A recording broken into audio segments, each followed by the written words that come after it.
Well, hello and welcome back to the Daily Brew, the devotional, where every day we drink a new brew of coffee and we see what God is brewing for us in the Bible.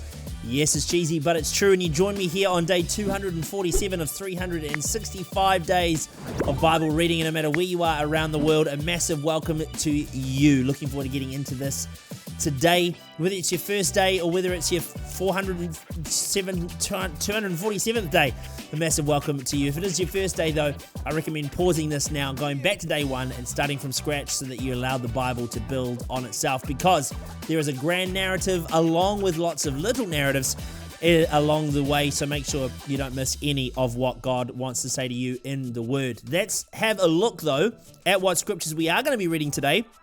In our Bible reading, as always, they're in the descriptions on every platform. Psalm 105, verse 23 to 36. 2 Corinthians chapter 7, verse 2 to 16. And Isaiah chapter 5, verse 8 to chapter 8, verse 10. So those are our scriptures that we're going to be reading today. Make sure you get into those at some point of today if you haven't done so already. Let's talk brews though for today, and for the last time we're going to be having what is now my favorite coffee, hands down my favorite coffee, and I've been waiting to try this as an espresso until today. I've not made this before. In fact, it took me 3 goes to get the run right, and I'm nervous to give this a go because I feel like as a Chemex I might have enjoyed this so much that it's put a dampener on all of the other brewing methods. But today I have it in the espresso. This is, of course, the Mount Atkinson whiskey barrel aged. So let's give this a try today. Why does this leaf keep going in? Anyway, maybe I should rotate you around a little bit more. Let's try it today and see what it tastes like today. How many times can I say today in a podcast? As many as I want, because it's my podcast. Whoa. Wowzers. So like, if you've ever had a whiskey before, which as a Scotsman is my birthright to have at least one, the initial burning sensation as the coffee hits your mouth is that initial sharpness of like, I've got whiskey in my mouth. But then it's just a lovely peter off into that caramel flavor, which keeps coming through, the smokiness, the aged, woody, fiery taste of goodness. This is lovely. I'm going to go again. Yeah, it does taste like wooden barrel and what you'd expect it to taste like, but then it's like this wonderful rush of flavors come through. Honestly, if you can get your hands on this coffee, you have to. It is so dang good. For me, this is a 9.8 out of 10. I mean, it's like, I reckon the 0.2% is probably just my own rubbish brewing methods, but that, honestly, it's so good. If you love whiskey, if you love smoked flavors, if you love that caramelly taste, that is golden. Make sure you get your hands on that if you can. They only do limited release runs. I might have to buy 2 bags next time it comes out. That is it though for today in terms of our brews. Hey, we haven't even started. We're about to get started on the Bible, which is the reason that we are here. I finished yesterday's devotional with a thought from Isaiah 5 about how if you are feeling dry and fruitless, it might be worth checking in on your faithfulness towards God.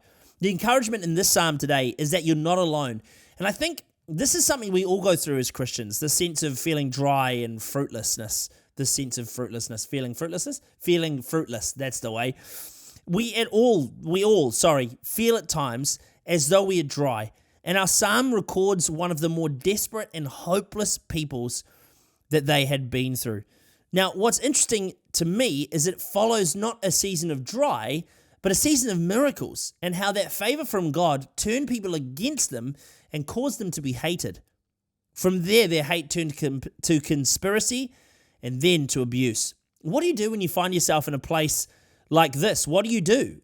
Well, the people of Israel turned to a leader who God had sent them to bring them out of their darkness and into God's light. Look, maybe it's time to get under some really strong and solid leadership. So who's around you right now that you could submit to their authority in? What I'm trying to say is, whose authority are you submitted to in terms of leadership right now? Because they could provide the answers that you're looking for and you need right now to get yourself back on track. Often in life, what you go through isn't really as important as how you respond to what you go through. I was watching a video, an interview with a footballer named Ivan Toney, and at the time of recording, he's actually banned from playing football because of a betting scandal that he got tied up in. And he talks about throughout his whole entire life, he went through rejection after rejection after rejection, but he never viewed the rejections as rejection, only as an opportunity for him to improve and get better. And I love that because it wasn't about what had happened to him. He didn't allow that to define him. Instead, he used it as opportunities to grow, learn, and get better. And the question I have is, when you find your back against the wall, maybe you're facing trouble or trials and tests and tribulations, what do? Do you turn to God or do you run from him?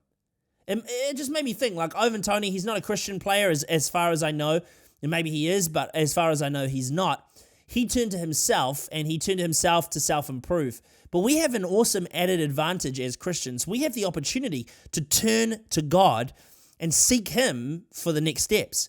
I've been surprised throughout my life at how people who I've served with or even served under ran from God instead of running towards him in times of trial. We see here that the church in Corinth was galvanized in this time of trial.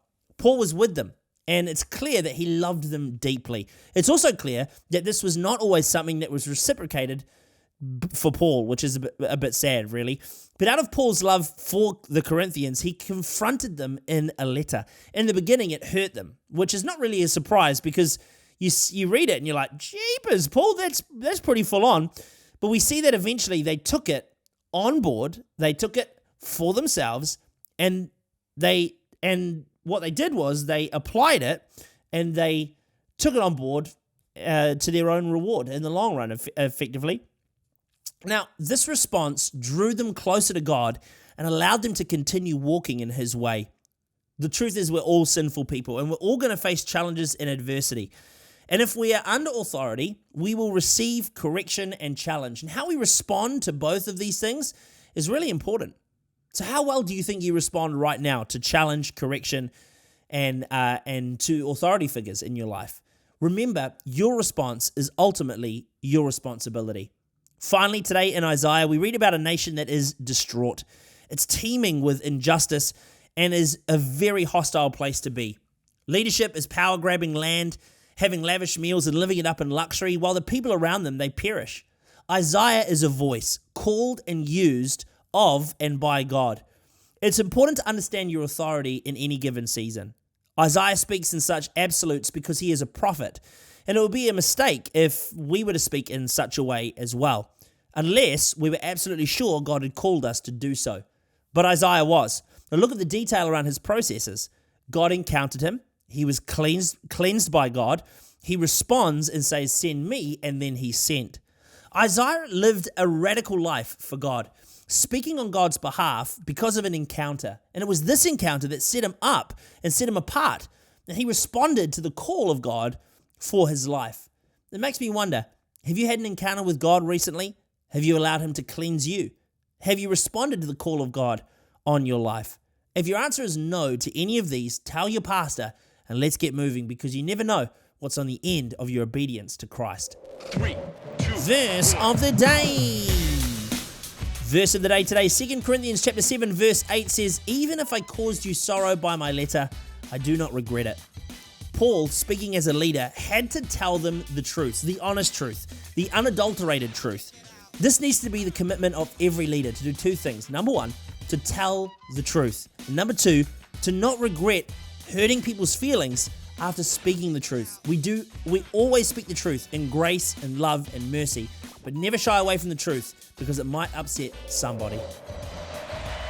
And that is it for the Daily Brew today. Day 247 of 365 days done and dusted. Thank you so much for joining me no matter where you are around the world. If it is the first day that you've joined us here today, make sure you don't go any further in the devotional journey, but go back to day one and start again so that you can allow the Bible to build on itself. We're getting into some of the meaty, it's all meaty, let's be honest, but I don't want you to miss anything that God has done and miss any of the context that you're learning and growing in as you go through this devotional plan. However, if it is day 247 for you, wowzers, congratulations, we're etching ourselves closer to 365 days of Bible reading. And I just want to encourage you to keep on going and to celebrate with you every single day, because this is seriously, it's amazing what you're doing.